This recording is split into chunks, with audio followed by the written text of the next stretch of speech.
Centre d'information de gestion des migrations a tenu une journée de sensibilisation, de compréhension et de mobilisation autour des migrants. Merci.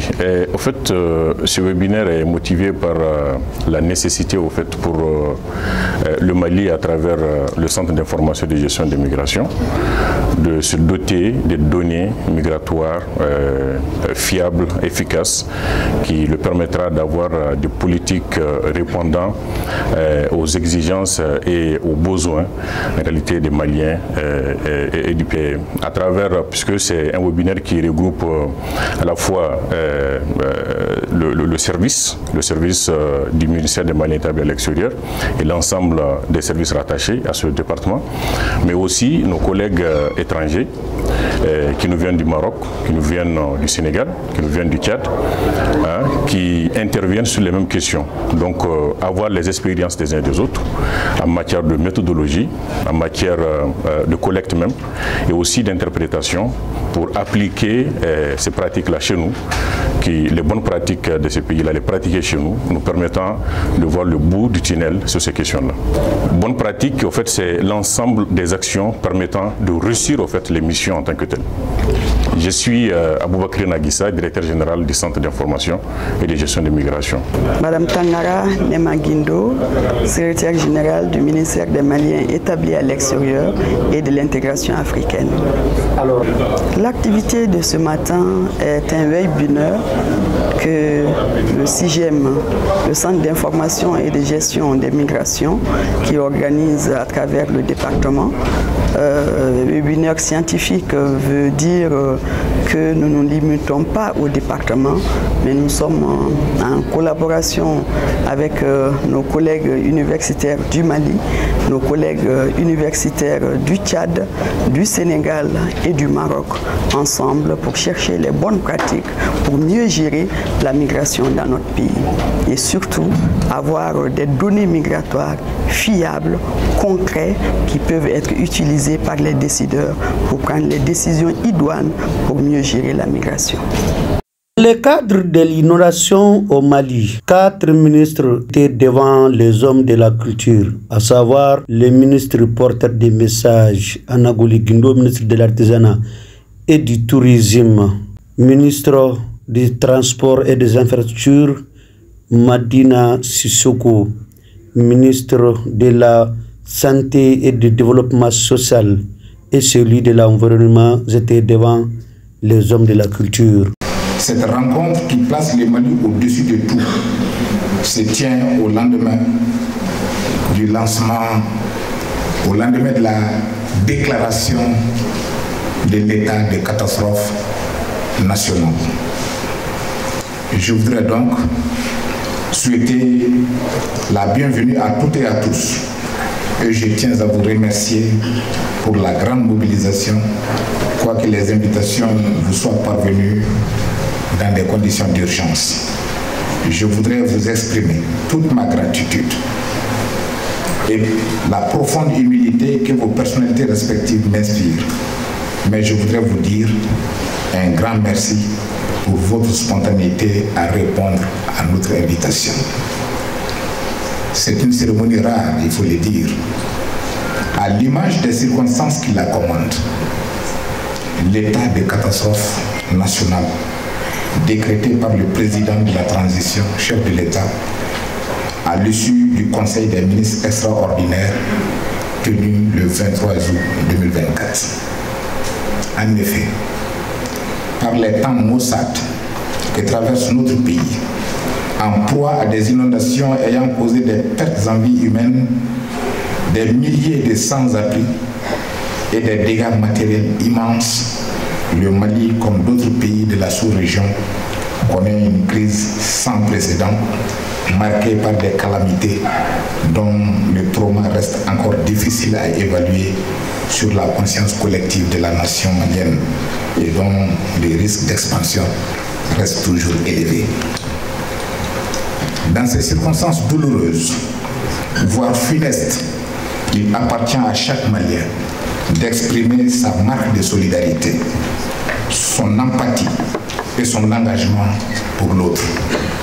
Il s'agit donc, à travers cette rencontre voulue par mon département, de soutenir, renforcer les valeurs de solidarité qui constituent le fondement et l'épine dorsale de notre nation.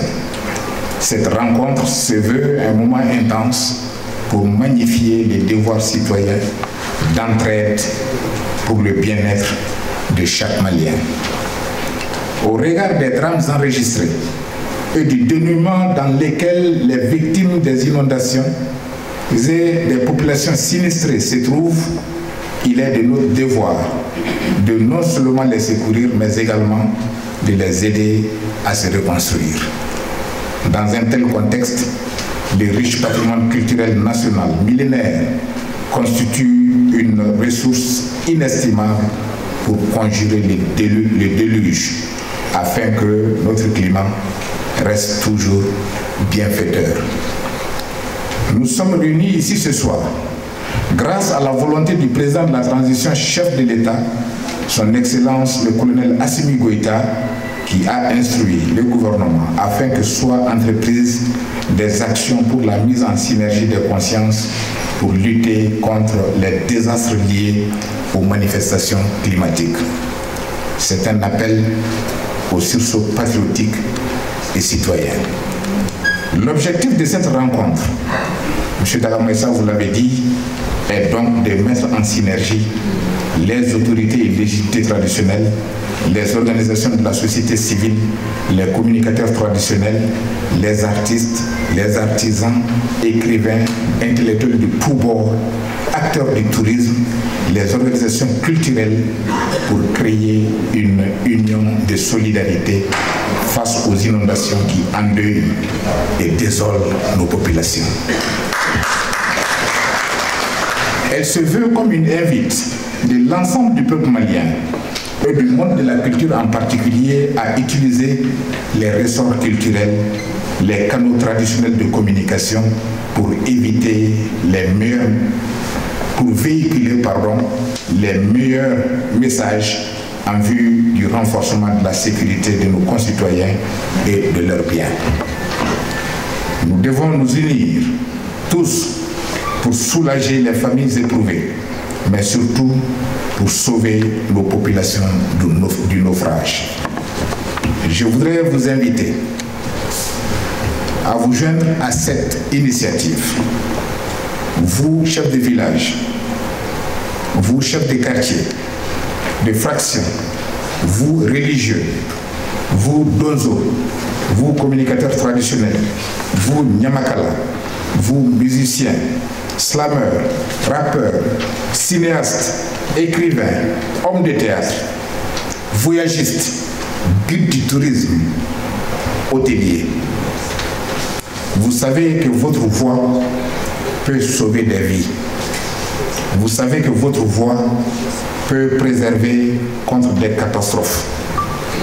Alors, faites-la en nous. C'est avec un grand honneur et un réel plaisir que l'association culturelle Guinea-Dogon, qui est dédiée à la préservation et à la promotion de la culture Dogon, donc prend part à cette auguste cérémonie au même titre que d'autres associations culturelles. Vous savez, c'est très important de comprendre que nous sommes un vieux pays, un pays qui a fait son humanisme pendant que d'autres qui semblent nous donner aujourd'hui les leçons n'étaient pas encore à notre hauteur. Donc, nous sommes un vieux pays où des valeurs cardinales comme la solidarité, l'entraide ont toujours façonné notre vivre ensemble. Vous comprendrez qu'il est temps, qu'il est justement temps aujourd'hui de faire en sorte que nos valeurs fondamentales, les valeurs qui ont caractérisé l'homme malien, quand je dis l'homme malien, je parle de l'homme malien de l'Empire du Ghana, l'empire du Ouagadougou, l'empire du Mandé. Donc l'homme malien, dans son histoire, a fait preuve de cette vertu cardinale qui est la solidarité, la générosité quand il y a des problèmes, quand il y a des dangers chez les voisins. Il est important de comprendre que depuis l'après-midi, que en réalité, les inondations ne sont pas une fatalité. Cela a été démontré. C'est vrai que lorsqu'il y a inondation, il y a forcément des problèmes. Mais les causes profondes, lointaines et immédiates de ces inondations sont réellement et en grande partie dues au comportement de l'homme. De l'homme tout court, le citoyen lambda, de l'homme qui administre la société, en cas de l'homme. Donc il est temps que nous prenions conscience de ces dangers pour que l'homme redevienne, l'homme malien redevienne ce qu'il a toujours été et ce qui n'aurait jamais cessé, il n'aurait jamais dû cesser d'être un homme serviable et responsable qui aide le voisin, qui secourt les personnes en difficulté.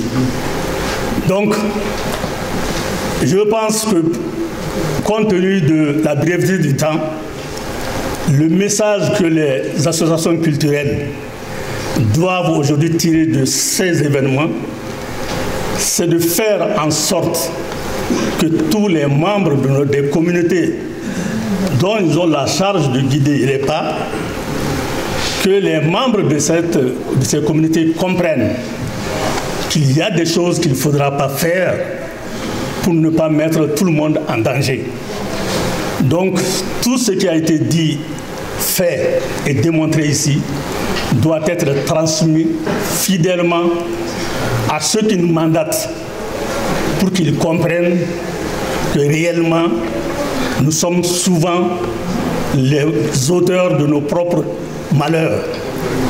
Donc, Guinaw Dogon, à l'instar de toutes les sociétés, de toutes les activités, communautés culturelles qui sont là. Besoin des matériels électroniques à Bamako, plus d'inquiétude.